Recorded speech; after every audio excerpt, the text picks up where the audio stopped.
and welcome to the Groundswell Marketing Podcast, where I connect you with outstanding humans and sustainable ideas. This three-part episode is with our guest, Sean Callagy. He's a foremost expert in integrity-based human influence. He's considered one of the top, if not the top lawyer in the world. He's got 2 top 100 national jury verdicts. He's been able to recover over $1/3 billion for healthcare clients. He's a soon-to-be author, and he's one that's developed this formula, the Callagy Results Formula. I just came back from surfing with him out in New York and New Jersey, and to top it all off, Sean is blind, legally blind, and he's got quite the story. So without any further ado, let's just paddle in.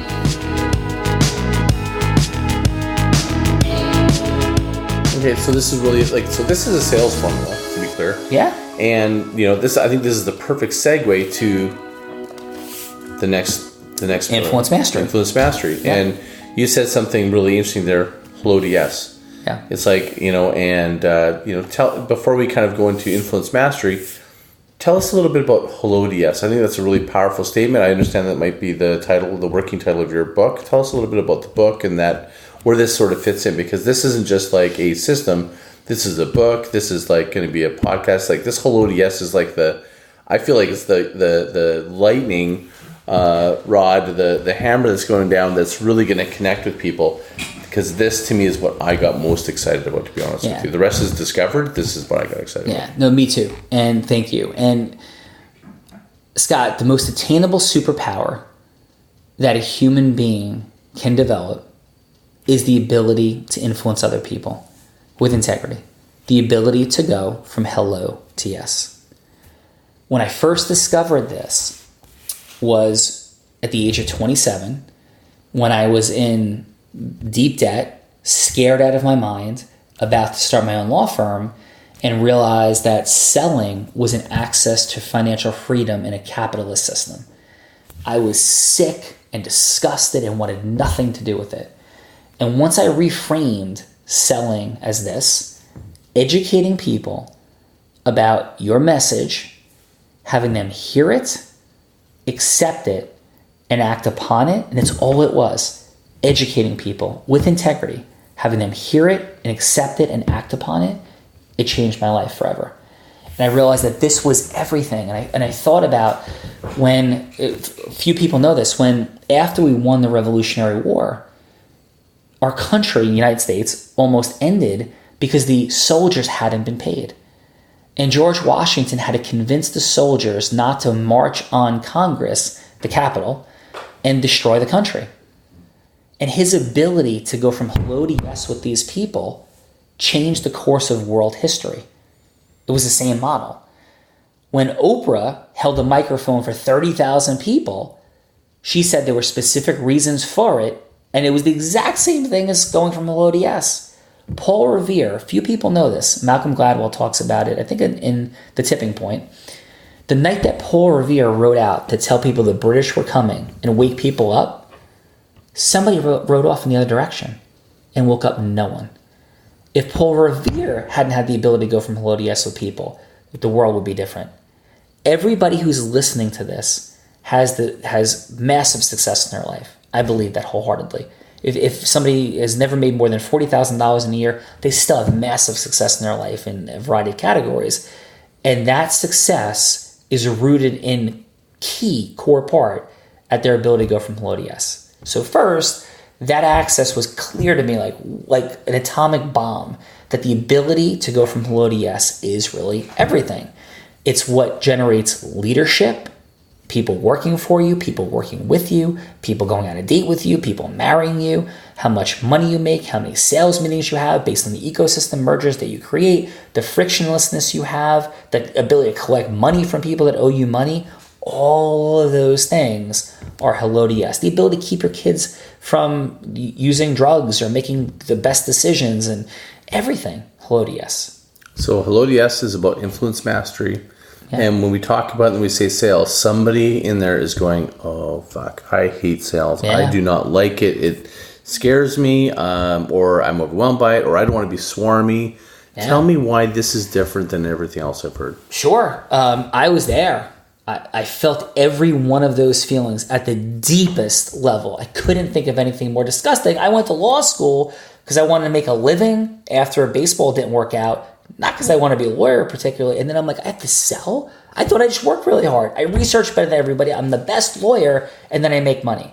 And I realized, again, it was educating people on your point of view, having them accept what you're saying and act upon it.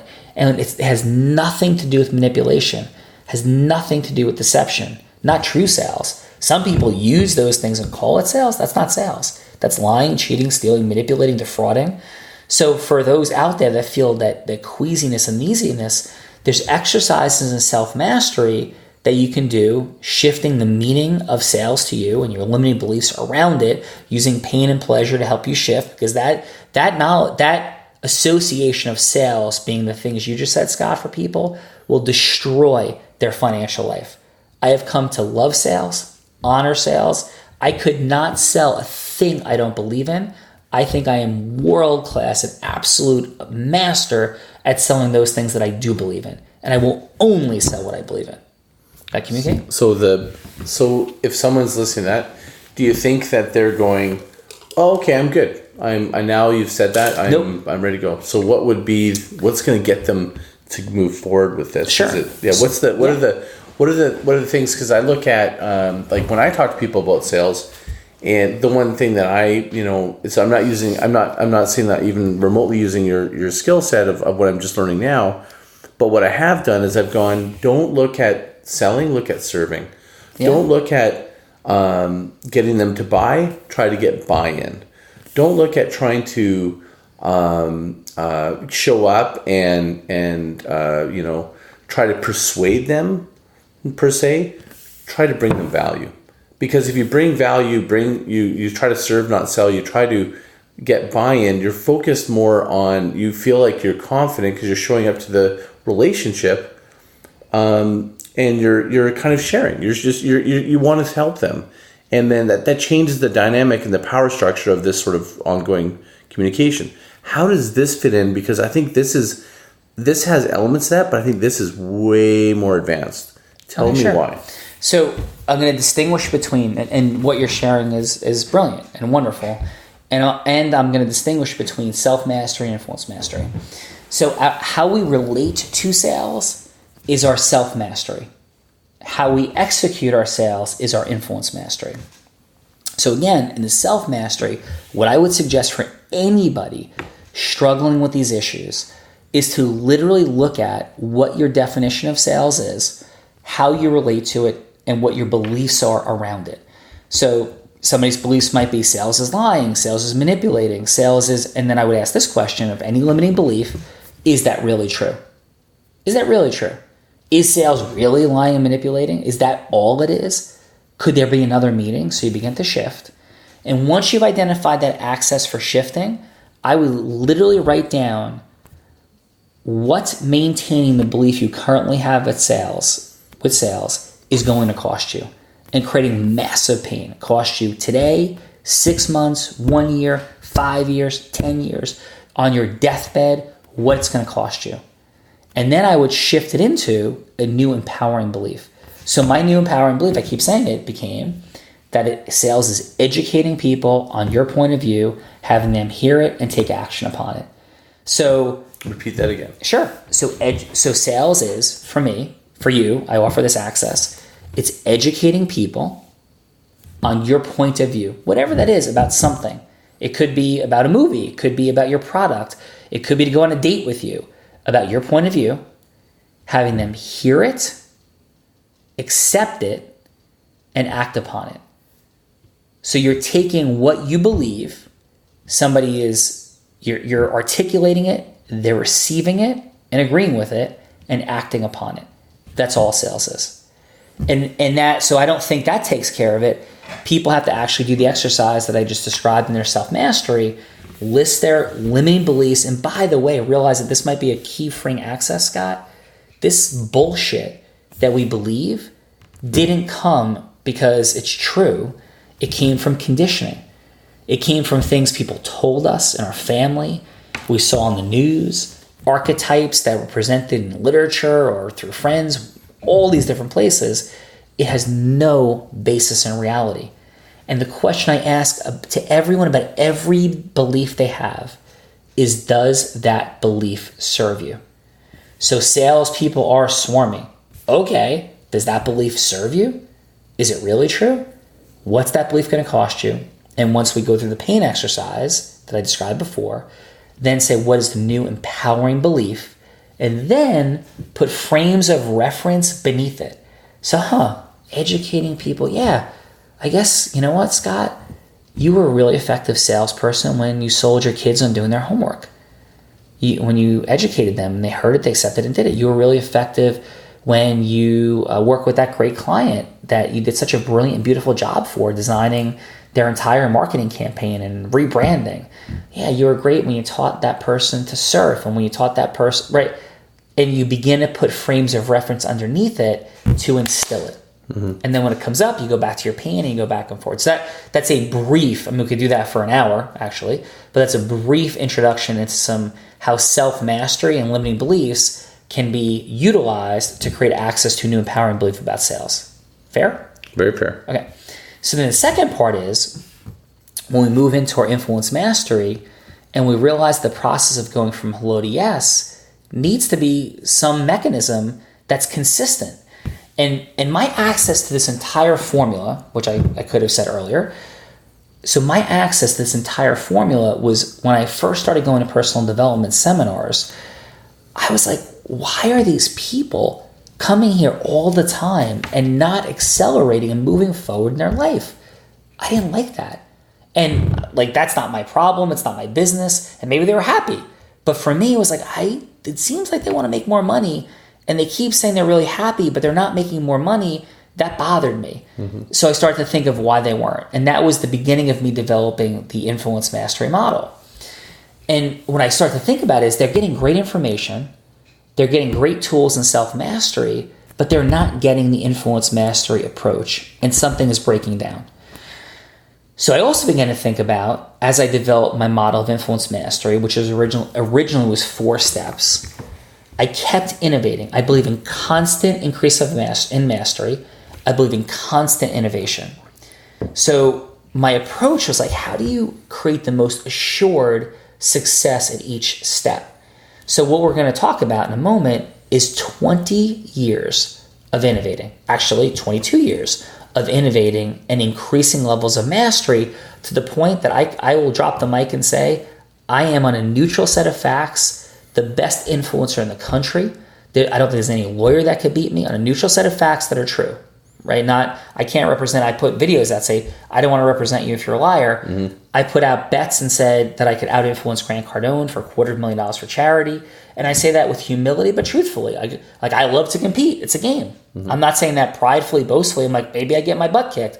But hey, everybody gets to fight for the title. They go into a ring and they say, I could beat the champ. Let me go get it. So that's all I'm saying is I'm really confident of this reality because I've listened to a lot of people's stuff. And more importantly, I've executed at the highest level. I've reframed, Scott, mock trial processes for national level mock trial companies that do surveys of juries and things. And the formula works at the highest level. I've seen it in courtrooms. I've seen it in boardrooms. I've seen it in sales meetings. I've seen it from the stage as a speaker and selling and redesigning. I've had the privilege and blessing of redesigning sales from the stage programs and delivering them for very highly developed sales organizations and increase their sales by 300 and 400%. That's the effectiveness of this model we're about to talk about. So and it's amazing, and I know that as we're diving into this is where I feel like we're hitting this new level where it's like we've been getting like momentum, and now I think this is where it's going to take the F off because this is where I just get so excited about this. So the one thing I wanted to ask you though was, I think I misheard, but you did sort of clarify, was in my own mind, I thought. And maybe you said you developed this in the boardrooms. I always thought this was born out of the courtroom. No way. Interesting. No way. That was something I just learned in this podcast after all this time. Yeah. I just realized that's different. So tell me can you just distinguish that a little bit more? Because sure. You being like with your background being so famous as one of the top lawyer in the United States, if not the world, people are going to assume that this is a courtroom persuasion Thank technique. you. Yeah. So can you please just Sure. go back to that? Oh my God, dude, let me tell you. So law school teaches you nothing about how to influence people. Zero. I don't mean 1%, zero. Has no access whatsoever. It is not a part of the curriculum. When you're in law school, you learn how to research and find the law. That whole system is wildly broken. And I'm going to be speaking to law students and attorneys about it because it's just like so ineffective and so utterly ridiculous. Just like the rest of the education system. Absolutely. Is just totally broken. Without a doubt. Yeah. So my access to realizing that this was so important came directly from Tony Robbins and his competitive edge program. And I went to that program, and it was a one-day business program that had to do with human influence. And it gave a model of communicating with people. And then I started reading Dale Carnegie, How to Win Friends and Influence People. I started reading the work of other people like Zig Ziglar and his guides to closing, and Brian Tracy and some of these folks. And that was the beginning of my development understanding of sales. And what I was bothered by, and this was not in the Tony Robbins space, but this was in the space of some of the others, I was bothered by what felt manipulative. Like if you read Napoleon Hill, How to Win Friends and Influence People, Dale Carnegie, How to Win Friends and Influence People, if you read it, and it is amazing. And Dale Carnegie. The title is so misleading because it makes you think when you first read it, you're like, oh my God, this is about manipulating. But when you actually read the book, you're like, it is the very opposite. Yeah, absolutely. So it became an imperative for me that I had to feel good about the legitimacy of what we were doing in the process. And then I just sat down. I'm like, but if you read How to Win Friends and Influence People, it's this amazing book, but it's this disconnected series of concepts. It's what bothered me so much about personal development, why I call my work the formulas. It was just a whole bunch of ideas. I don't want the 117 closes. I don't want the 911 ideas about how to win friends and influence people. I want to know a formula of how to go from effing hello to yes with people. Does that communicate? It does. Like I don't want to have to. So let's go into deep dive. Let's go. How do you go to hello to yes? Sure. This is where the juice is. Yeah, I will put this up against anybody's work in the world, and I say that again. Let me be clear. You should be putting your work up against people too, to take your rightful place, and we'll get to that at step 3. But this isn't about me saying, like, "Oh, look at me." It's dude, Scott. You're amazing.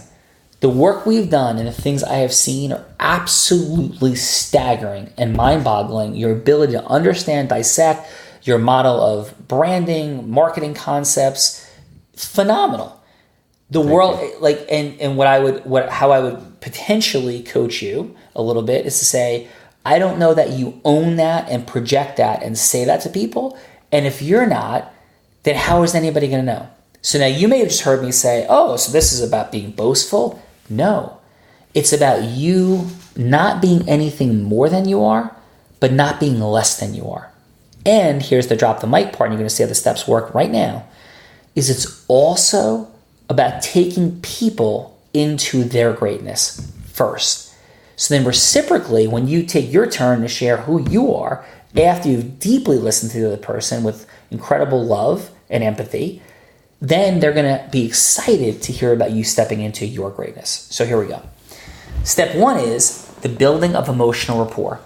Nothing can happen until there's emotional rapport between two people. If you don't have it, anything you're saying is the equivalent of Charlie Brown Charlie Brown's teacher speaking to him, which is wah, wah, wah, wah. Said differently, it is a locked brick wall, locked vault. Nothing is coming through.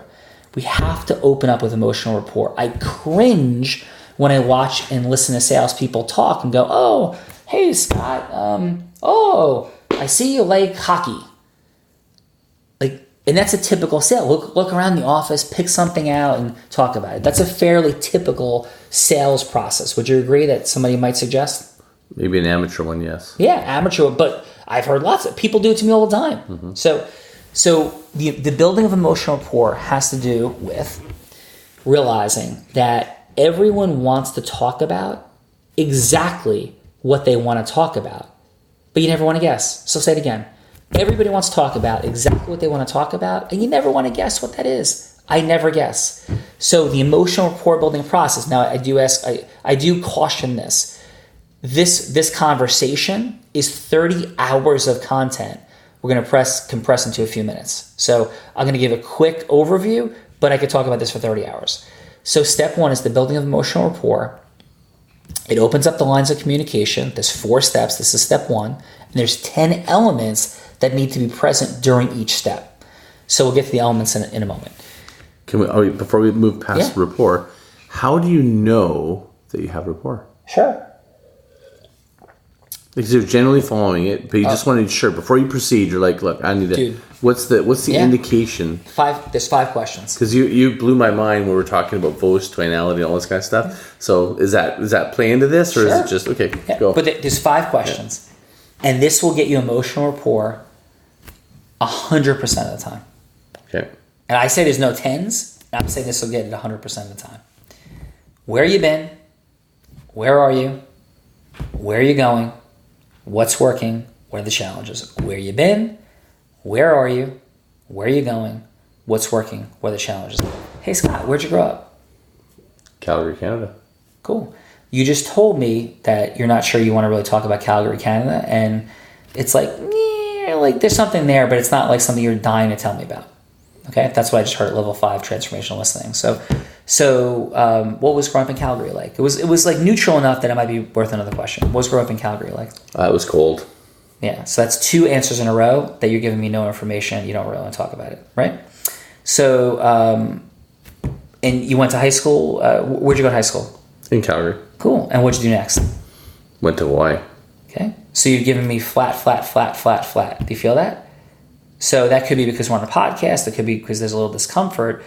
It's slightly But uncommon. Hawaii would have been a little bit more because I really liked going to Hawaii because it was cool. warmer. So yeah, I'm taking us in and out of the conversation, but I'm giving examples of what I would be thinking in my mind. Right. Like, wow, okay, he doesn't want to talk about Calgary, he doesn't want to talk about high school, which is interesting. So you're listening to the answer and you're listening to the tone and the inflections. Yeah. So give me an indication if I want to proceed with that line of question. And the length. Right. Like these are really abbreviated answers. You 1 word answers, yeah, okay. Yeah, so really short. So I know to move, right? Very quickly. So I'm pausing and I am pausing only to share what I'm thinking, but all of that would have taken 4 seconds. So I was just next question. Now when you go, so everybody who's listening out there, what would you ask Scott next? So is where you're from, Calgary. Was it like cold? What'd you do? Where'd you go to high school? Calgary. What was that like? Cold. What'd you do next? Hawaii. What would you ask him next? And he did smile when he said Hawaii. Yeah. So what would you ask him next? Simple. Wow. What brought you from Calgary to Hawaii? Because it's weird. It's uncommon.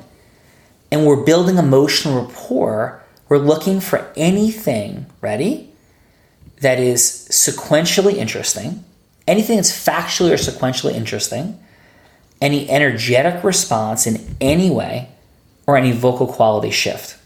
And as Tiffany, thank you, appropriately pointed out,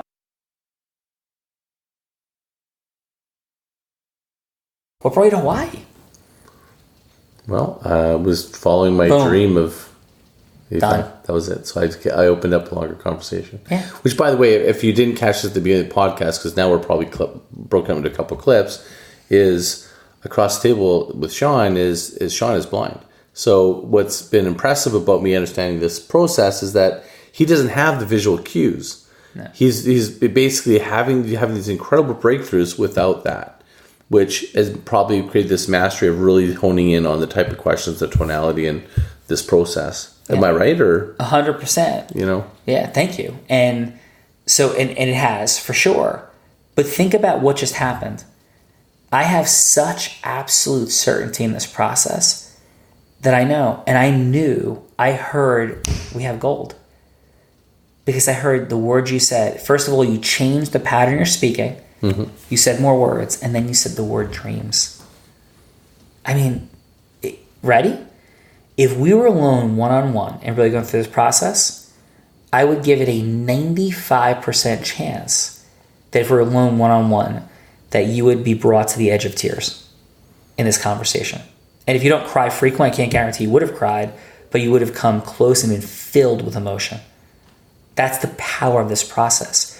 Because people are going to tell you their life story. So you're saying that if you do this process, you can go around and make people cry? All the time. Is that a good idea? Yeah. In sales? Yes. Really? Well, I've never heard that. This is new information right now. Yeah, So dude. Hold on. Course. So drop the so mic. maybe the book needs to be retitled, Say Hi and Cry. Like, yeah. You ready? Ready for why? Okay, why? Okay, Oprah said that she held the microphone for 30,000 people in her final episode. Look it up on YouTube. Maybe we can even attach the YouTube clip here. And Oprah said she did because what she said to people was, I see you, I hear you, and what you say matters to me. Scott, most humans do not have the blessing and privilege of that occurring for them. Mm-hmm. And when you give people, can you feel that energy? Mm-hmm. It's heavy. And when you, in a good way. Yeah. And when you give people that listening, that's what we call as one of the essential elements, level 5, transformational listening. It is the greatest gift that we can give to most people. And when we say adding value, that is how we add massive value. And that is one of the incredible secrets of this process. And you go, wait a minute, you're manipulating people. Bullshit. Because the first indispensable element of this model, not step, indispensable element, there's 10. I've mentioned 2 so far. Level 5 transformational listening, and this one, love. You have to love everyone. That's a longer conversation of how you do that, and that's a breakout on that element. But you literally have to love everyone. And I'll give the quick 20-second version. That's realizing that everybody is engaged in either active love or cry for help. Everybody's an innocent soul. So you cannot like or love behavior. You can want to be as far away from their behavior as possible and still have empathy and love for people. And when you have empathy and love for people, then you can listen to them at this deep level and give them the gift of the acknowledgement, validation, and level 5 listening that they virtually never get from people. So I legitimately, at 1 o'clock in the morning, where the hell time it is, when you said you moved to Hawaii, and we've talked a lot, and you said it was a dream, I am literally like, let's effing go, dude. Like, tell me who you are, what your heart cried for, what's up with you, and you're going to feel it and experience it with me. And that's the progression of emotional rapport building. So someone listening to this is going to go, well, in a business setting, is that appropriate? And by the way, you missed out. How does, like, now I can hear somebody that's like, you just hear it. You can ask me, dude, challenge me and ask me anything it's like you want. Somebody's going, well, okay, you've built this massive rapport. You've obviously made a deep connection. I get that. But at the end of the day, they're trying to make a sale. Where does the chasm go from, I've made a connection with you, now I need to go move the conversation, or do I move the conversation? Like, what happens next? Yeah, where you been? So I would go through this, and I would ask you about Hawaii. Right. And everything in emotional rapport building is only open-ended questions. Who, what, when, why, where, how. Only. Not closed-ended. Closed-ended come later. Okay? So people are going to take you through the progression, and we can play with games, and at the programs that we do skill development in this entire sequencing. It's amazing, the stuff that happens. So to answer your question, you go from where you been to where are you. So I take you through Hawaii, what happened next, and you're going to tell me your life story the way you want to. You're going to move through it more quickly or more slowly, however you want to. This process, by the way, I've had people who said, you got 3 minutes, what's your pitch, go? And I said, okay, I have 3 minutes, right? Yes. I said, can I use them any way I want to? Yeah. So let me ask you a question, quick question. This place is amazing. How'd you do this? An hour later, we're still talking. Right. So I don't pitch anyone. I will never do it. I will always follow the sequence. So where you been? Where are you? Where you're going? So that this is all under emotional rapport building. So at step 3, this is how it ties into the transition. Okay. At step 3, you'd be like, okay, so dude, I'm hearing like amazing stuff. So let me ask you a question, Scott.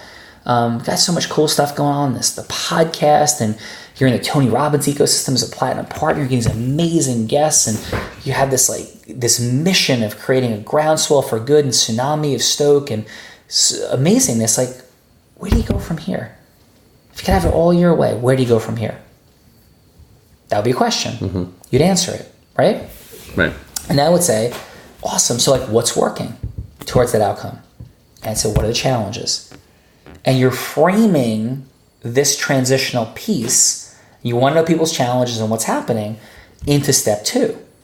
And step 2 is in the context of what your services are. So if somebody's an accountant, somebody's a lawyer, somebody's any service provider, you're going to have this conversation with them, and it's going to sequentially move into the next thing.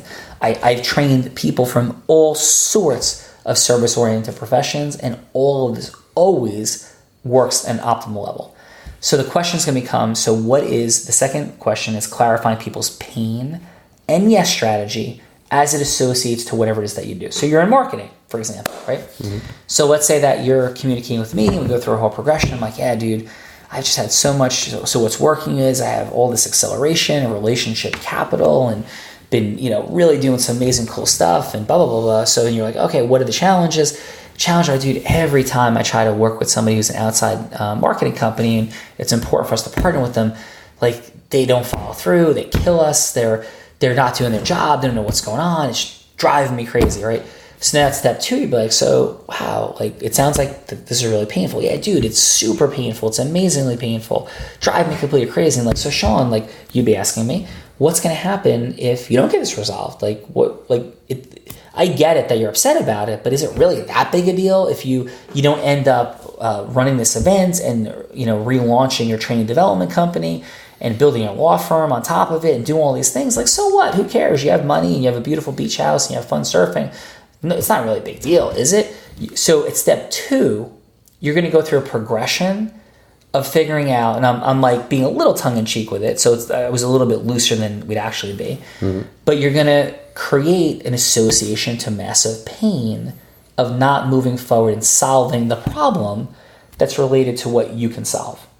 And then you're going to want to know from them, like, what they would look for in a person. How would they even know at this point, having been through all the garbage they've been through? How would you even know if somebody was good or not in the marketing space? And you clarify that. Does that communicate? It does. And so they're giving you their entire buying strategy associated to their pain. So now you're through 2 steps. And again, that second step we could talk about for an hour by itself. We're going fast. Step 3 is you're going to convey your unique identity, Scott's heroic unique identity, you out there, folks, your heroic unique identity into solving their pain. Your personal one or the company you're representing? Drop the mic. That's brilliant. Give me knuckles. So it would be both. Okay. Right? So it would sound like this. It'd say, okay, Sean, I've just heard your challenges and whatever. Wow, acknowledge and validate. I'm so sorry. It's crazy. That's super painful, very authentically. I'd say, so is it okay if I share a little bit about myself? Like, well, yeah, sure. Because you've heard their greatness, you've heard what they're up to and like what's happening. You've listened authentically. So reciprocally, they're going to want to hear you. So, well, listen, hi, I'm Scott Martin. And my life's work is, if I could share, and I would go through your entire life. It's a groundswell for good and tsunami of stoke and your entire beautiful progression of your announcement life. And what that really means, Sean, is that I am here to solve people's pain in marketing. I have such clear access to all the things people go through, and to tell a story or 2 about your life and how it associates that. So, yeah, when I was first in marketing, one of the most frustrating, incredible things that would happen is I saw there wasn't a formula and system. So what I developed over time is this wild and incredible formula and system, and I work with this, and it did that, and that, and it did this, and people just, their minds were blown. And as you could see, I had these remarkable people on my podcast, it's all part of that same system and process that I would work to market. Like, it would be the story of you, mm-hmm. and then it would be the story of your process. And this process, when people come through it, is remarkable because it's so much deeper. And I've had so many clients, Sean, that have told me that they've worked and spent tens of thousands, $100,000 with people who are supposed to be brilliant, incredible in marketing, and they were done. There was no sequencing, there's no consistency, right? And you're sharing the unique identity both of you and your product or service, tying in tightly. That's unique identity. And then step 4, and by the way, we could spend an hour, actually more like 2 hours there, okay? Is that fair? Mm-hmm. Really good, yeah. And at step 4, then we transition to agreement formation. So what I would do, right, if I'm you, again, selling to me, I would say, at that stage, say, okay, so Sean, it's clear they have real problems and massive pain over them. And what I find is often that people don't do anything to solve their pain, though, because they're in so much pain that they don't move forward and take action. I'm going to offer you something super and irresistible and totally simple. Could we have a 1-hour consultation in service of you to help create some breakthroughs and acceleration for you in your business? And if at the end of it you don't want to work with me, no problem. But I'm going to add massive value for your hour. The risk is entirely on me. My promise is when we're done with that session, you're going to feel like you've had more acceleration than in any 1 hour you've ever spoken to anybody in marketing. That's my promise to you. You could tell everybody in the world that was full of crap. Like, that's how I would begin an agreement formation transition. Make sense? Makes sense. And then the objection handling piece would be where we start to ask closed-ended questions. Balance with open-ended.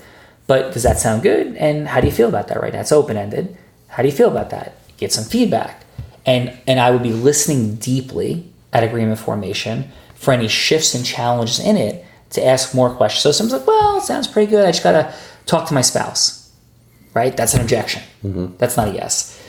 So I'd say, Scott, totally cool. But if I could be real, when people say they got to talk to their spouse, you know what I'm hearing?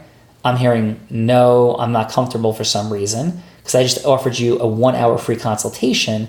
I'm saying with total love, let's just level with each other. Why would you need to talk to your spouse? I would ask that question because it makes no sense. Does that make sense? Mm-hmm.